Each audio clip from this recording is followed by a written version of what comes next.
Hey Exiles, time for a chill Path of Exile 2 patch notes video, as grinding your games has not abandoned 0.4 just yet. They are officially back from the holidays and they have posted a patch that is far larger than they're actually letting on here at 0.4D, and we're going to talk through the changes right here, right now.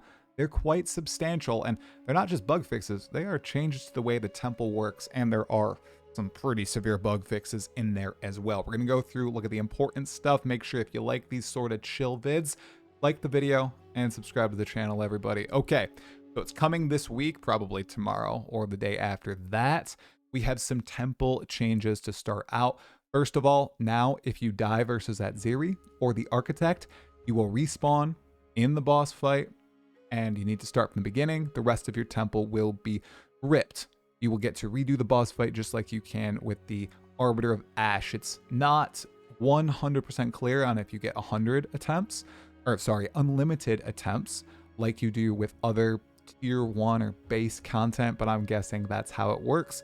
That's nice. I do wish that they would add maybe an Uber Atziri, maybe in a 0.4.1, but that's not happening for now. Atziri, if you haven't fought it yet, is incredibly weak. Additionally, they are improving the Holton League mechanic placement variants and re-enabling energized crystals. This is addressing the whole Holton abuse mechanic, so people cannot abuse Holton to build temples very, very quickly. That should be changed now once it comes out. And this one right here is kind of insane. I guess it's a bug. Atziri's chambers now correctly connects to any room placed next to it. I had my temple bricked for 15 hours. I was trying to get to Atziri. I had placed something in front of Atziri's temple thinking it connected. It did not, and I had to keep running the Architect over and over to try to get that room to destabilize. It never, well, it did eventually, but it took 15 hours of playing 6 mod juiced maps in endgame.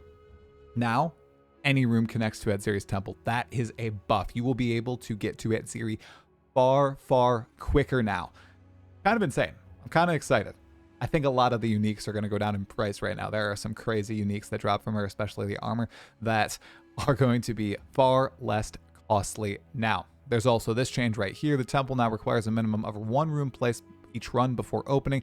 This is to ensure players don't accidentally open the temple before placing rooms and better guide new players in their first temple. You can bypass this by holding control. Nice quality of life. There's some great, potentially great UI stuff right here. I really hope they nail this. Added user feedback on the temple map for if a room is completed or unreachable. Here are the big ones.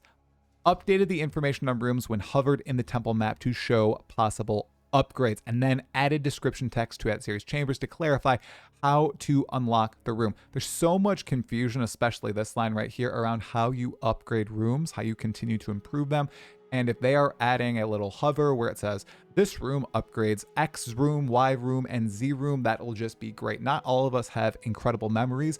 That's me. I don't have a good memory. And sometimes, not this league, but sometimes I see myself taking extended breaks where I wouldn't play a few days at a time. I did take the 9-day break, but now I'm playing it a lot. But if you take a long break and you come back, you might not remember what upgrades what. You don't want to have to go into a wiki to see how you progress. You want to be able to see it in the game itself. That is phenomenal. Then updated the temple destabilization keyword to clarify random versus room completion destabilization. This is also great. And then we have a bunch of bug fixes here, including a little bit of an abuse case right here with the max medallion for couch co-op. We also have some general changes, which are just nice quality of life changes. And then some interesting buffs. The character sheet now displays how much item, armor, evasion, and our energy shield you have. W. Skills which preserve spirit now display their final modified spirit reservation on this skill information pop out. That is also great. Added buff names to the buff hover information on enemies. Great. This tiny quality of life with the anointments and distilled emotions. And then, my goodness, it's finally happening. The birdie in the Trial of Chaos is having its damage adjusted. It's being lowered. The Ripper in the Trial of Chaos is being nerfed, and I'm happy. All Quadrilla monster variants have been working out and now deal more damage. It's so over, we're so back. It's the circle, you know, because lots of people were saying, oh, they're so overtuned, they're so overpowered, they're ripping people. So they nerfed them, and then people said, oh my goodness, well, this was a legendary creature, and now it's an absolute joke. And so they have rebuffed the Quadrillas. I am team pro powerful Quadrilla. It's lit. The Devour skill is now able to consume your minions when available. That is a cool use case. The one shapeshift skill I have not played in endgame now is the Wyvern. I think I might have to do it this league. Added an info pop-up when hovering the button to run logbooks to make it clear you must first select a destination area. That's good. Updated the weapon requirement for the Smith Katava's temporal weapon skill to explicitly state that it cannot be used with talismans, RIP. A little bit of improvement to texture streaming. And then there is a massive list of bug changes here. The number one change that I didn't know this was an actual bug, fixed an issue, I didn't know it existed, meaning fixed an issue where the Emerged Fury wouldn't spawn. This is the boss in cleansed maps that is guaranteed to drop a fracturing orb. Last I checked, fracturing orbs in the main league were like 25 divine orbs. That price is going to plummet. So if you want to make a profit, you better go sell, because the Emerged Fury is going to flood the market with these fracturing orbs. You better go fix it very quick. There's also a couple awesome changes here. Again, you wouldn't know these weren't affecting your game unless you explicit tested them. Fixed Abyss Atlas passive skills that applied to Depths Chance were not applying to Boss Depths Chance. You just think that you're getting bad RNG. And then I did notice this, fixed several conversation topics that had empty dialogue for Druids. I did notice a few missing dialogue options, so I'm glad to see that's changed in there. There's a bunch of other fixes specifically to Druid skills that I'm happy to see. And it's a W patch. The big question now that we have, guys, is, wow, 30 messages from Second Win League. By the way, we got our slots increased to 60,000. Shout out to Grinding Your Games and everyone who's been supporting the Second Win League. The big question is, Neversink points it out right here. All good things. It's nice to see the Atziri bug being fixed. Didn't know it was a bug. That one was annoying.